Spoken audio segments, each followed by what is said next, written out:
চলে এসেছি আমরা আবার বাটি চোখা খেতে।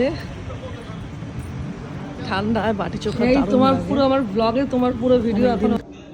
এইখানকার ইউনিক জিনিস যেটা সেটা হচ্ছে এই যে এই কাঠের থালা, তার উপরে এই এটা কি পাতা গো? পদ্ম পাতার থালা না? তাহলে শালপাতা। শালপাতা, এত সুন্দর স্টিচ। হ্যাঁ